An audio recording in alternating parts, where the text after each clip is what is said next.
So my vision for teaching and learning, I think, is really grounded in what we learned about in it being a growth mindset.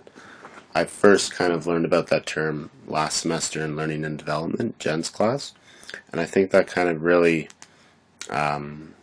centered my learning on teaching and how I viewed students just kind of moving through this semester. So I think that was kind of always something in the back of my mind throughout, my own learning this semester.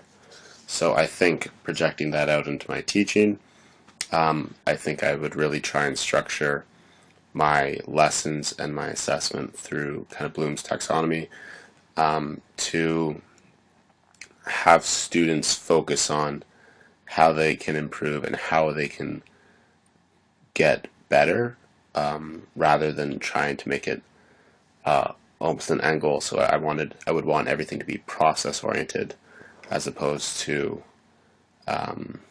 result oriented, both in terms of my evaluation as well as my just general delivery and how I would interact with students and how I would hopefully influence their learning.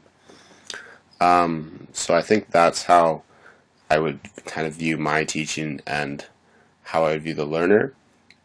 And I'd also think that's almost a social responsibility because I think that kind of increases student resiliency because it ties back into that line where if you win, then you're a winner, but if you lose, you're a loser. So I think that kind of focusing on that growth mindset in the classroom really kind of helps to overcome that. And I think incorporating technology into the classroom is also a form of social responsibility because it's giving students an avenue to more information, to more, connectivity with their surroundings. And the world is only getting more,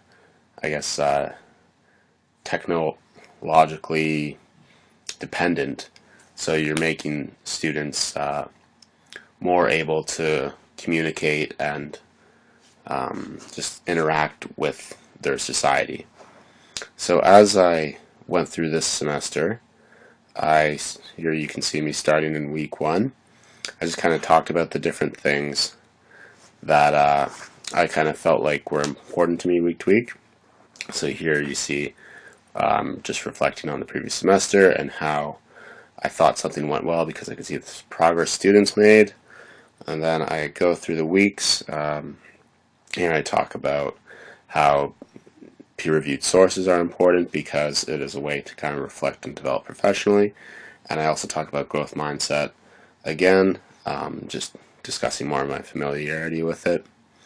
Here I talk about some inquiry-based learning and what my opinion on it was, and how you kind of need to really make sure that the student has an opportunity to go down the rabbit hole, so to speak, and just kind of keep doing their own learning. And then differentiated instruction, my thoughts on differentiated instruction, and then, yeah, just how I kind of have viewed everything from week to week, and finishing with week 9, how I think I've developed as a teacher and as a learner throughout my time in the program. There you have it, my vision for teaching and learning. I hope you enjoyed my screen capture.